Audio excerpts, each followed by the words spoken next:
నీకు కార్డు లేదా? లేదన్న కార్డు ఇవ్వలేదు, కార్డు ఇవ్వలేదు.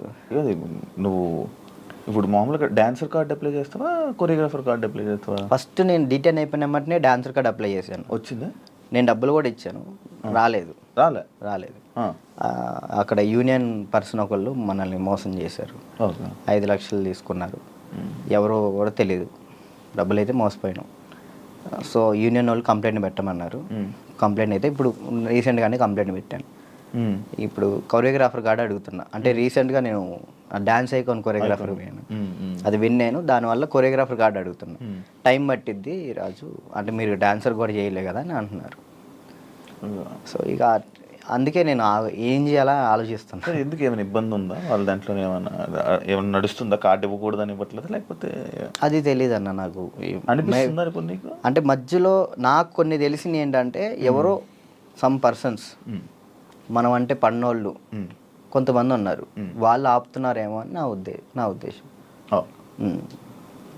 డాన్సర్స్లోనే డాన్సర్కే శత్రువులు అంటారు కదా, లైక్ వాళ్ళు ఎవరో కూడా తెలియదు నాకు. గొడవలు పెట్టుకోవటం ఇలాంటివి అసలు ఇష్టం లేదు. అయినా ఎందుకు మనం అంటే పడట్లేదో అర్థం. నేను ఏం తప్పు చేశానో తెలియదు అక్కడ. కానీ అవతలకు మనం అసలు మనం వాళ్ళకి ఏం చేయలే, కానీ తప్పుగా ఎందుకు అనుకుంటున్నారో అది తెలియట్లేదు నాకు. ఫేడ్ అవుట్ ఎందుకు అయిపోయావు నువ్వు? ఏం చేయాలో అర్థం కావట్లేదు అన్న నాకు. అంటే ఇప్పుడు మళ్ళీ డీ చేయాలంటే వచ్చిన ప్లేస్లోకి మనం వెళ్తున్నట్టు ఉంటుంది. వెళ్తే ఒక స్టెప్ పైకి వెళ్ళినట్టు ఉండాలి కదా. కొరియోగ్రఫీ చేయొచ్చు కదా. అదే కొరియోగ్రాఫర్ కార్డు లేకుండా మనం సినిమాలో చేస్తే ప్రాబ్లం అవుతుంది. అంటే డీలో కొరియోగ్రఫీ చేయలేమా? నీకు అవకాశం రావట్లేదా డీలో? అంటే ఇప్పుడు ఆల్రెడీ మనం డీలో విన్ అయ్యాం కాబట్టి మళ్ళీ డీ చేస్తే డీ కంటే కొరియోగ్రాఫింగ్ ఒక సినిమాలో లేకంటే ఏదైనా వెబ్ సిరీస్లో దీనిలో చేయాలని నా ఉద్దేశం. అంటే డీలోనే కొరియోగ్రఫీ చేస్తూ అలా సినిమాలకి అలా చేయకూడదా? అలా ఒక దాని మీద కాన్సన్ట్రేట్ పెడితే అది బాగా చేయాలని ఆలోచిస్తాను. ఇప్పుడు డీ మీద కాన్సన్ట్రేట్ చేసాం అనుకున్నా, ఖచ్చితంగా 1 year పాటు మనం దాని మీదే కాన్సన్ట్రేట్ చేసి ఒకటి మనం చేసినామంటే అది విన్ అవ్వాలి. 2 పడవల మీద మనం కాలేయకూడదు, ఒక దాని మీదే ఫుల్ కాన్సన్ట్రేట్ పెట్టుకొని చేయాలి. ఇక్కడ ఏమైంది, ఇప్పుడు మళ్ళీ నేను డీ కొరియోగ్రాఫింగ్ వెళ్ళిపోతాను, ఆ టైంకి కార్డు వస్తే సినిమా ఆగిపోతుంది. కాదు, ఇప్పుడు సినిమా చేయాలంటే కార్డు ఉండాలా? ఖచ్చితంగా కార్డు ఉండాలి, లేకపోతే తీసుకోకూడదా? నేను తీసుకోరు. ఎందుకు? అందుకే ఆగిపోతున్నాను. ఎందుకు తీసుకోకూడదు? నాకు ఆల్రెడీ సినిమాలో ఆఫర్లు వచ్చినాయి. మరి డైరెక్ట్గా హీరోలు డైరెక్టర్లు కూడా మీరు చేయండి కొరియోగ్రాఫింగ్ అన్నారు. ఇప్పుడు మనం సినిమా సాంగ్ చేస్తే సినిమా ఆపేస్తారు యూనియన్స్. అంటే వాళ్ళు పెట్టుకున్న దాన్ని మనం జవదాటకూడదని నేను. అంటే ఇప్పుడు ప్రతిదీ శత్రువులు చేసుకోకూడదు కదన్న. ఇప్పుడు వాళ్ళంటూ ఒక టీం పెట్టారు, ఇది యూనియన్ ఉంది, మీరు దీన్ని పాటించాలని చెప్పేసి అన్నారు. నేను అదే పరంగా నేను కూడా ఉన్నాను. నాకేంటంటే కార్డు కోసం వెయిట్ చేస్తున్నా. కార్డు వస్తే చాలు చేద్దామని రెడీగా ఉన్నా. చాలా డ్యాన్స్ క్లాసులు పెడుతుంటావు లేపే.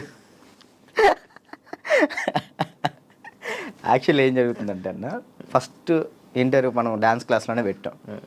అక్కడ బాగా వచ్చారు జనం. దానికన్నా ముందు ఇంకో డ్యాన్స్ క్లాస్ లేదు నీకు? అది ఖమ్మంలో అది హైదరాబాద్లో ఫస్ట్ అదే. అక్కడ ఏమైపోయింది, ఎక్కువ మంది జనాలు అయిపోయేసరికి డ్యాన్స్ వేస్తుంటే అది ఆ బిల్డింగ్ మొత్తం షేక్ అవుతుందని చెప్పి ఓనర్ గొడవ పెట్టాడు. పక్కన మళ్ళీ చదువుకునే వాళ్ళకి ఇచ్చారు, అంటే సంథింగ్ స్టడీకి ఇచ్చారు. స్టడీయా డ్యాన్సా అంటే నేను కూడా స్టడీయా అంట, చదువుకున్న వాళ్ళని ఇబ్బంది పెట్టకూడదని. ఇది నా కెరియర్, దీన్ని వదులుకోలేను అలానే. నాకు ఏం చేయాలో అర్థం కాలే. ఇక సర్లే ఇక్కడ కాకపోతే మనం ఎక్కడైనా పెట్టుకోవచ్చు, చదువుకున్న వాళ్ళని ఎందుకు ఇబ్బంది పెట్టాలని చెప్పి నేను అక్కడ నుంచి తీసేసాను. తర్వాత గ్రాండ్ ఓపెన్ చేసి శేఖర్ మాస్టర్ని పిలిపించి అదే ఓపెన్ చేశాను.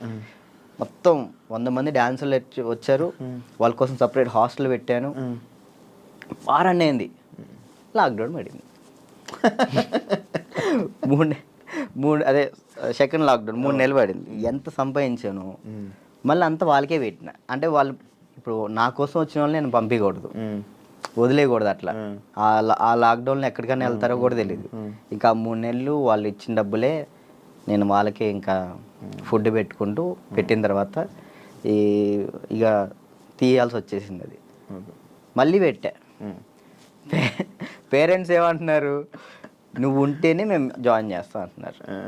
నేను ఎలా ఉంటాను, అసిస్టెంట్స్ ఉంటారండి, చిన్న పిల్లలకి అసిస్టెంట్స్ ఉంటారు, వాళ్ళు నేర్పిస్తారు. నేను కూడా ఉంటాను. ఒక 1-2 డేస్ ఉండనేమో, వర్క్ ఉన్నప్పుడు నేను అక్కడికి వెళ్తాను, లేనప్పుడు నేను ఇక్కడే ఉంటానంటే మీరు ఉంటే నేను జాయిన్ చేస్తా, లేదంటే లేదు అన్నారు. ఇక దానివల్ల ఇప్పుడు ఏం పెట్టట్లే. ఆన్లైన్ క్లాసెస్ పెట్టుకుందాం అని చూస్తున్నాను. ఒకవేళ ఇప్పుడు నేను డ్యాన్స్ క్లాస్ పెట్టాను అనుకో, నేను క్లాస్ నీకు మొత్తం సెట్ చేసి ఇచ్చా, నువ్వేం చేస్తావు? నువ్వు చూసుకుంటావు? లేదు, చూసుకోలేను. అలా చూసుకోలేదు. వీక్లీ ఒక 2 days 3 days అలానే అట్లయితే నేను చేసుకుంటాను ఖచ్చితంగా. Okay okay. వీక్లీ ఒక 2 days నువ్వు చూసుకోమను అనుకో, నేను వచ్చాను ఆ 2 days పర్ఫెక్ట్. ఆ విషయంలో మాత్రం పక్కా డెడికేషన్. వర్క్ విషయంలో నువ్వు ఏది చెప్పినా కానీ నేను ముందుంటా. ఓకే. యూట్యూబ్ ఏమైంది? సాంగ్స్ చేసేవాడివి, అది కంట్రోల్ చేసావు, మళ్ళీ అది కూడా అలాగే నాకు తెలియదు అన్న అసలు యాక్చువల్లీ యూట్యూబ్ గురించి అసలు ఏంటి ప్రాసెస్ కూడా నాకు తెలియదు. స్టార్టింగ్ యాక్చువల్లీ ఆ సాంగ్ నేను ఎందుకు చేశాను అంటే అన్న, నేను చేయగలుగుతానా లేదా, ఓకే, కొరియోగ్రాఫింగ్ కానీ వీడియోగ్రఫీ కానీ కెమెరా టేకింగ్ నాకు తెలుసా తెలియదా, ఏదైనా కానీ మనం తెలుసుకుంటేనే అది చేయగలుగుతాం లేదు తెలిసింది. పక్కన డబ్బులు లాస్ చేయడం కంటే ఆ టైంలో నేను సంపాదిస్తున్నా కాబట్టి నా డబ్బులతో నేనే చేసిన. ఓకే, నాకు ఇష్టమైన సాంగ్ అది. ఓకే, నాకు అర్థమైంది, ఇట్లా ఉంటుంది, ఇట్లా చేయాలి, ఇట్లా ఈ కెమెరా ఇలా కెమెరా మీదే ఉంటుంది అంతా, లెన్స్ అవి ఉంటాయి, ఓకే చూసుకోవాలి, టేకింగ్స్ చూసుకోవాలి, ప్రతి ఒక్కటి దాన్ని ఎలా కొరియోగ్రాఫింగ్ చేయాలి అన్నీ ఆ ఒక్క సాంగ్లోనే నేర్చుకున్నాను నేను. ఓకే, అప్పుడు అర్థమైంది. ఆ తర్వాత ఇప్పుడు మీరు వచ్చారు, నన్ను నమ్మి సాంగ్ ఇస్తారు, దాన్ని నేను నాకేదో వస్తున్నాయి, డబ్బులు వస్తున్నాయి కదా, నేను ఏది పడితే అది తీస్తే బాగోదు కదా, అదే న్యాయం చేయాలని చెప్పి నేను ఇది నా డబ్బులు ఖర్చు పెట్టుకొని తీసి నా ఛానల్ ఓపెన్ చేసుకొని పెట్టిన. బాగా వెళ్ళింది, అది 10 millions దాకా వెళ్ళింది. దాని తర్వాత ఇప్పుడు బయట చేసిన వెబ్ సిరీస్ సాంగ్స్ కానీ యూట్యూబ్ సాంగ్స్ కానీ అప్పుడు నాకు అర్థమైంది కాబట్టి ఇంకా చేసుకుంటూ వచ్చిన. మళ్ళీ దాని తర్వాత నీకు ఛానల్ నుంచి సాంగ్స్ వచ్చాయా ఈ కొరియోగ్రఫీ చేయని? యూట్యూబ్ ఛానల్ నుంచి రాలేదు, అంటే లేదు, యూట్యూబ్ సాంగ్ నుంచి రాలేదు. ఈ నా ఛానల్లో ప్రయత్నం చేసుకున్నా, దాని తర్వాత 2-3 వచ్చినాయి, అవి బాగా చేసాం, అవి కూడా బాగానే. నేను కూడా సాంగ్స్ చేశాక నాకు అర్థమైంది అనమాట, ఓకే బ్యాక్లో ఇలా ఉండాలి మొత్తం కనబడే. అమ్మో ఎట్లా ఉందన్న, నరకకూడదు కదా. నరకం కాదు అసలు, అది ఈ 2 ఎగిరిపోయేవి, నల్ల అయిపోయేవాడిని. ఒక్కొక్కసారి అప్పుడే చేతులకి ఏమయ్యేవో తెలియవు, సడన్గా పట్టేసి. మీరు కూడా చేశారు కదన్న హనుమాన్ సాంగ్, అయితే మీరు బాగా చేశారు. నువ్వు ఫోన్ చేసావు కదా నాకు, ఫోన్ బాగా చేసావు సాంగ్, నాకు బాగా అనిపించింది. అంటే మీ సైడ్ నుంచి నేను అది ఎక్స్పెక్ట్ చేయలేదు, మీరు అది చేయగానే నేను చాలా హ్యాపీ ఫీల్ అయ్యా. అరే నేను ఎల్లుంటే బాగుండు, శివన్న బాగా చేస్తున్నాడు, మనం ఎల్లుంటే పక్క మనం యాక్చువల్లీ బాబీ కూడా బాగా చేస్తాడు. అండ్ ఏమైందంటే మ్యాటర్, నేను డాన్స్ చేస్తానని మన వాళ్ళు వేరే కొరియోగ్రాఫర్లకి ఇలా అడుగుతుంటే, అమ్మో ఆయనకి వద్దా,